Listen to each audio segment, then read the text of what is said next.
Hi, my name's Francesca and I'm from Southampton City Council's Employment Support Team, and I'm here to talk to you today about parents and carers returning to work. We know that it can be a very scary time to either think about going back to work but also entering into the world of work. So today we want to just address some key issues that you might have or some questions, tell you where you can get information, and also why this session is so important and to give you some things to think about, but also to address how and when you can access support from us and from other organisations as well. So one of the first questions is, do you need to give your employer notice when you return from maternity leave? Now, although it's really good practice to be having lots of conversations with your employer, you don't have to give notice of a return date if you're going back to work at the end of your maternity leave. And this is usually after 52 weeks from the start of your maternity leave. If you want to return before this, then you must give your employer at least 8 weeks notice. And you do have the right to return to your old job on the same terms and conditions. And if it's not possible, then your employer must offer you an alternative. You also have the right to return to exactly the same job if you do return to work after maternity leave, and ordinary maternity leave and paternal leave as well. So paternal leave is unpaid unless you have an additional agreement with your employer, and you're entitled to 18 weeks for each child and adopted child up until their 18th birthday. So this doesn't have to be taken all in one single lump block. You can split it up, but obviously everything needs to be open and have a good, you need to have a really good relationship with your employer and to have lots of open communication. So flexible working hours, this often is sold as a big sort of plus point for lots of employers. Lots of employers are talking about and offering flexible working hours, but actually what does it really mean? Everybody has the right to request flexible working hours if you've worked for your employer for more than 26 weeks. However, if you request flexible working hours on a Friday, it won't necessarily be implemented on the Monday. You must allow for about 3 months after submitting your request to your employer for them to respond. And the other key thing to remember is that obviously you need to be working with your employer, and all requests need to be put in, but also the employer has to be weighing up the benefits to the business as well. So sometimes it takes a little bit more communication. If your request is turned down, in some circumstances, you can challenge under the Equality Act or the Carers Act. Other types of flexible working include working from home, wherever this is possible. Obviously, at the moment, most people are experiencing enforced working from home. So again, it's a good opportunity for employers to see just how well it can work for their teams and for their employees as well. You could also consider asking to work just term time only, or working compressed hours, so you work longer days but less days in the working week. You might work with staggered hours and accruing flexi time, and also job sharing is a very common request for employers to hear. So I guess the key thing for you to remember is that flexible working is just that, it is flexible, and it can be really empowering as a parent but also as a carer. But what you have to remember is that employers do need time to put things in place to be able to implement these changes. So another question that we had was, what are my rights if I want to change my hours when I return to from maternity or paternity leave? If you wish to change your working hours on your return, then you have to put in a request to do so. You don't have to give an absolute definite change of hours, months before you return back to work. It can be done gradually, and it can be done with communication with your employer as well. But if you want to it has to work for a business as well as for yourself. So if you're working full time and you're requesting to only come back and do 12 hours, then it might be that the employer can't necessarily accommodate you. So again, by having that open conversation with them, then you'll be able to understand what the needs of the business are as well. But again, if you feel that the decision that your employer takes, if they turn down your request to do less hours, then again, you might be able to challenge it under the sex discrimination argument under the Equality Act. Childcare. Childcare is quite a personal thing to lots of parents, and lots of parents will have lots of different views about pros and the cons of nursery or childminders, and it is quite a scary thing when you start to think about what you're going to do and how you're going to manage it, and times and cost. So it's really important that you get the right information and that you make the right decision that's right for you and your child. So it's always good to have a look around. So the government have got lots of different schemes that you can tap into. So the poster here that you can see, if you go onto childcarechoices.gov.uk, then you'll be able to see just how much help you can get towards your childcare. But also, if you look at the Children's Information Service on Southampton's website, you'll also see some different tips and some advice, and also some recommended nurseries and childminders that you might be able to contact and just find out a little bit more about them. I guess the other thing to really just sort of consider is that it's often a difficult decision to weigh up when you think about the price of childcare and then the hours, and what you may or may not feel that you're missing out on. So again, you know, every child and every family is very different, and you just need to go for the option that's most appropriate for all of you, and it's going to work more with your family circumstances.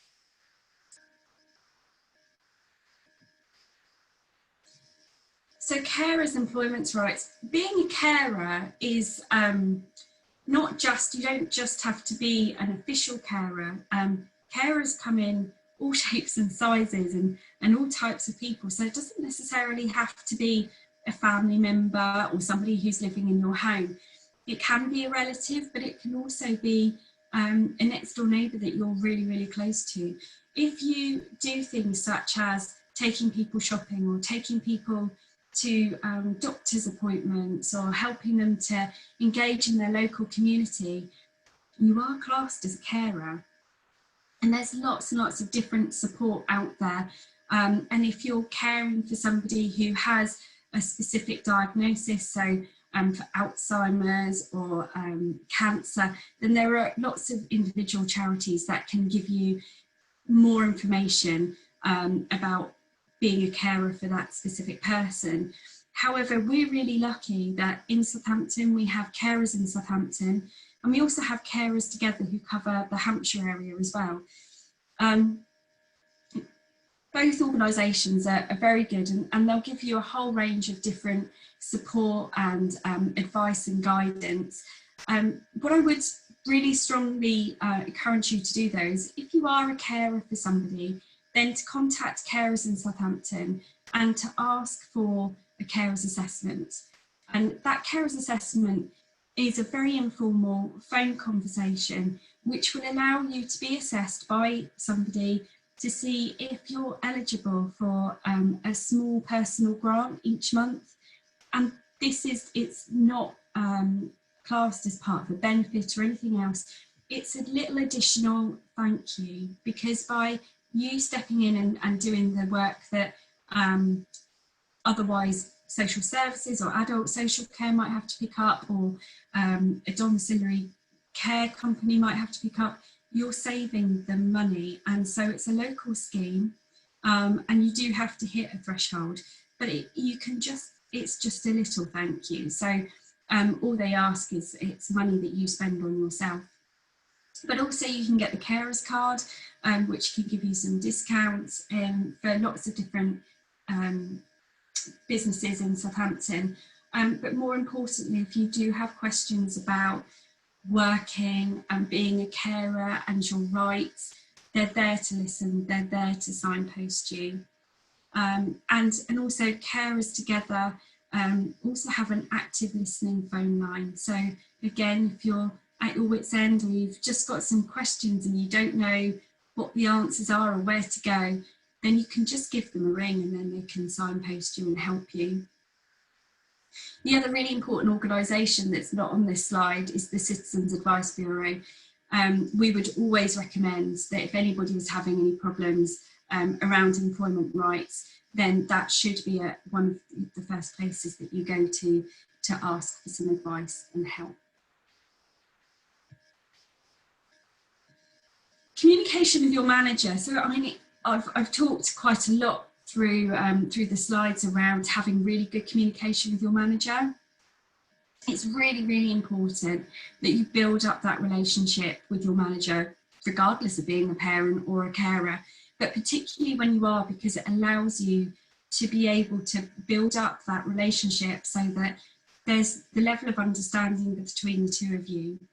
So through doing lots of research that we've done, actually, when people are returning back to work after a longer period of parental leave, actually they want to feel that they're welcomed back. They want to feel that they're returning back to a job that they knew, and that actually the manager's taken into consideration just how many additional skills that they've developed, and the different they're a different person, or we're all a different person when we come back, because we've had to diversify, we've had to upskill in our personal lives. So it's really important, and the communication is a two-way thing, and it helps to build up the psychological contract between the two of you, so that when you do need to maybe turn up to work half an hour late because you're attending a parent-teacher morning, or you want to go to the nativity play, or there's something, then actually there's that level of understanding, and with you kind of taking that, then the employer and the manager will then know that you're willing to put yourself out in different ways. So communication is really, really key. Keeping in touch days are essential, really, when you're looking to return back to work. The maximum is generally 10, but these can be taken throughout your maternity leave. And certainly the feedback that we've had is that actually people who have taken the opportunity to have the keep in touch days have really benefited from them. And it can be just attending a team meeting, or it can be attending some training, or just having a day where you just sit in the office and start to listen to the work conversations again and go through your emails. It can be anything. But if you talk to your HR team and your employer, then they can also ensure that you're paid for them during your maternity leave. Things can get very complicated around wages and statutory maternity pay and everything else. So our biggest piece of advice would be to talk to your HR so that you know exactly what you're expecting to get and when. Also, if you're a carer, it's really, really helpful to inform your manager about your caring situation, so that you have that level of understanding. If you're receiving phone calls about the person and you're at work, if you need to be able to leave quite quickly because of an emergency situation, or even to take emergency leave. Some employers offer a really good scheme, which is a carer's passport scheme. So instead of you having to tell your manager, your new manager, every single time details of your situation, which may or may not be quite upsetting for you to keep sharing, it allows everything to be kept in one place so that a new manager can have a look, and they've got a fairly good understanding of what you are having, what the expectations are, and what agreement and local agreement you've got within your employment. It's also just really important to communicate clearly with your employer. Certainly, if you are changing something, or if your situation changes, then have that verbal conversation. But we would always recommend that maybe you back it up in writing as well. And also, if you are going to be responding to maybe some advice that your employer's giving you, then make sure that you write it down, because certainly when you're in a state of stress, or you're trying to return back to work and you've got lots and lots of different things going around in your head, then it gives you the opportunity to just read back and remind yourself of what you've agreed with your manager.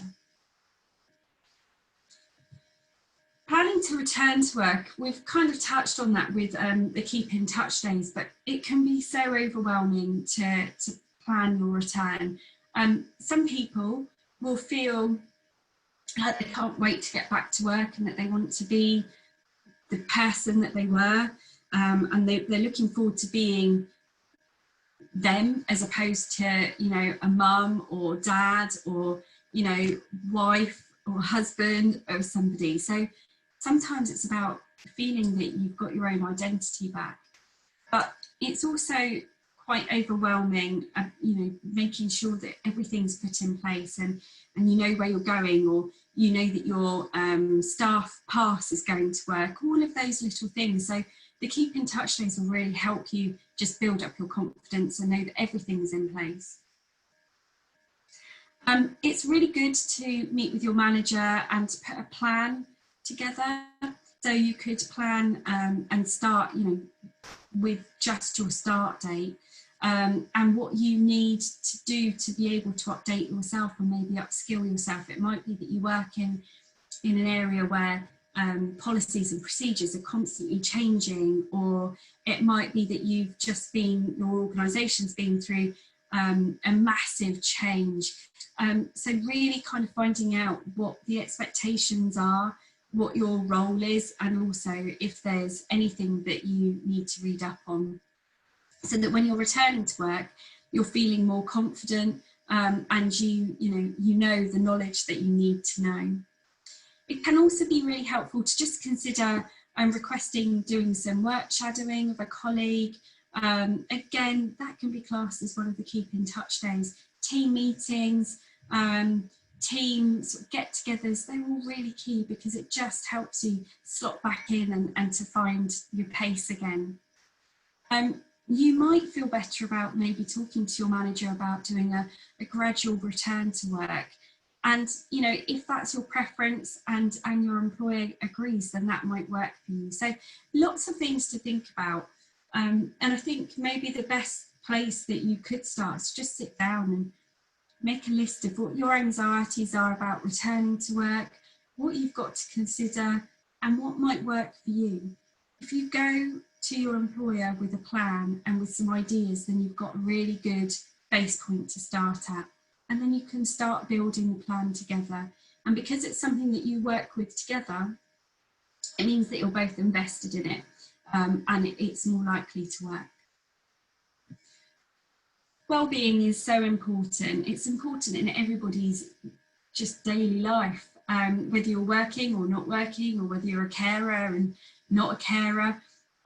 Wellbeing is just so hugely important, and we've got another webinar today that we are also addressing wellbeing and mental health.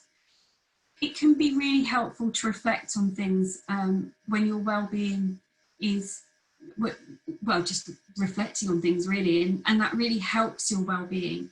And you can also use reflection as a way to kind of think about maybe the day or the situation and what worked for you, what's made you feel empowered and feel positive, and maybe what didn't work for you. And by reflecting, you can sit back and you can learn, and you just hopefully don't make the same mistakes again. Developing your own wellness action plan, it's also called a RAP, is a really useful thing, especially if you are aware that maybe your mental health fluctuates, or if you're returning back to work and maybe you've experienced high levels of anxiety or depression, or you've been diagnosed with perinatal mental health. All of these things, just by sitting down and making a plan and thinking about when you're well, how you want people to help you when maybe you're having a period of time where you're not so well, or you're finding it very hard to just process information and to just do tasks. And it might be that the idea of returning to work is something that absolutely sends you sort of a little, over the edge, and you just can't get your thoughts straight. By doing a wrap plan and by having that conversation with either your manager or with a couple of colleagues, it just helps people ground you and help people know how they can help you. Also, little things like making sure you take regular breaks from work, go for a walk, listen to music if you like music, or just sit in the sun and take just a few minutes out each day to just have some you time. And also, those conversations over the photocopier, or the conversations in the kitchen where you're just having a quick check-in with somebody. It's important to ask people are okay. It's important to also reach out to say that you're not okay if you're not. And people need to be aware that everybody has their own issues. Everybody has their own things that they're dealing with. And it's really important that everybody takes that into consideration, really. So your own personal well-being is so important. Having lunch breaks. There's mindfulness sessions. You can even do walking mindfulness. Just find what works for you and make sure that you make that time and you take it regularly for you, because it really will help you feel more positive, but it will also make you feel that work is more manageable, and you'll find things a little bit easier. So the employment support team, that's where I'm from. We can help in lots of different ways, and we can help most people. So if you're working with us and you maybe need a third person in the room when you're having some conversations with your manager, then we can be there to help you and support you. We can offer bespoke information, advice and guidance. All of our work is, everything that we do is impartial. And we can also support you and signpost you to other organisations and projects that might be able to help you. So particularly today, I've spoken from a bit of a parental sort of point of view. That's because I'm also representing the PATH project. So we are a European project. We've been funded for 4 years worth of work to work with people around perinatal mental health. And that's working with people who, from the day of conception all the way through to a year postpartum, if people are feeling very anxious about being a parent and realise that actually pregnancy isn't all sort of fluffy unicorns and rainbows, and that it's a real thing, and that you're expected to be all happy all the time, and actually you might be feeling quite anxious and quite worried, then the PATH project can help you. And certainly in Southampton, we want to be working with employers and we want to be working with people returning to work to help build a happy, sort of like a new family charter with employers, just to enable people to return to work feeling more confident, empowered, and to be able to help people on that process. But on the flip side, we also want to work with employers and to upskill and teach them how best they can support their workforce when they return back to work. So I hope you found this quick webinar useful. I've very much enjoyed sort of sharing some information with you. If you have any questions, these are my details. Feel free to contact me and I'll be able to put you into touch with the most relevant person. Thank you very much for your time. Take care.